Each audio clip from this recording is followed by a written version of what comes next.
Good evening. It's Facebook Love number 246. It's Friday.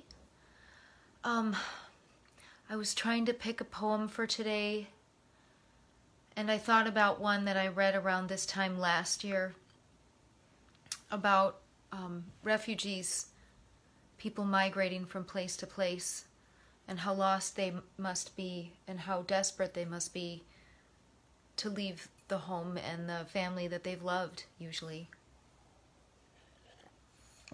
And this particular piece was written by Neil Gaiman, the English author who wrote Coraline and various beloved children's books, but also writes a lot of wonderful adult fiction and fantasy.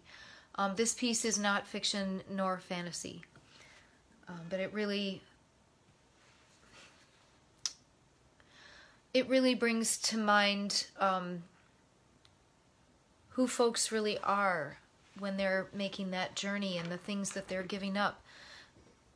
There are no illegal people, and I get really exhausted by people saying mean things or referring to those coming to our border as hordes or drug dealers or any sort of awful generalization. It just makes me terrifically sad, because I think most of the people coming here, whether they're coming the quote right way or the wrong way, are they're pretty desperate and sad and looking at least for a way to make a living, and at worst they're trying to escape violence and often death. So that's my little sermon on a Friday. This poem is by Neil Gaiman. It's called What You Need to Be Warm. A baked potato of a winter's night to wrap your hands around or burn your mouth. A blanket knitted by your mother's cunning fingers or your grandmother's. A smile, a touch, trust as you walk in from the snow or return to it. The tips of your ears pricked, pink and frozen. The tink, tink, tink of iron radiators waking in an old house.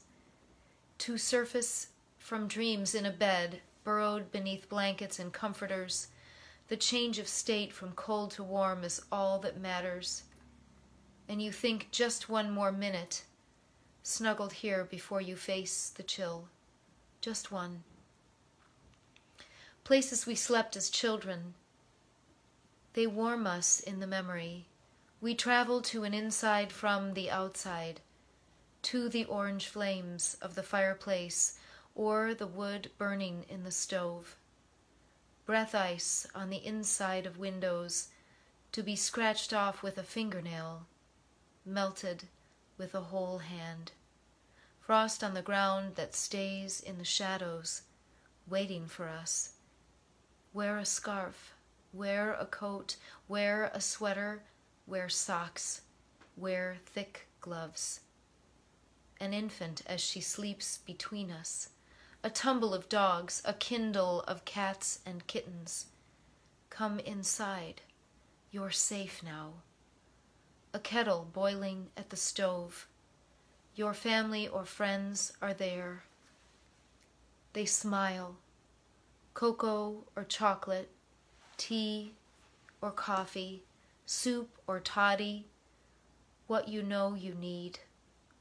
A heat exchange. They give it to you. You take the mug and start to thaw. While outside, for some of us, the journey began as we walked away from our grandparents' houses, away from the places we knew as children. Change of state and state and state, to stumble across a stony desert, or to brave the deep waters while food and friends, home, a bed, even a blanket become just memories. Sometimes it only takes a stranger in a dark place to hold out a badly knitted scarf, to offer a kind word, to say, we have the right to be here, to make us warm in the coldest season. You have the right to be here. What You Need to Be Warm by Neil Gaiman, written in 2020. This is Facebook Love. I'll see you again.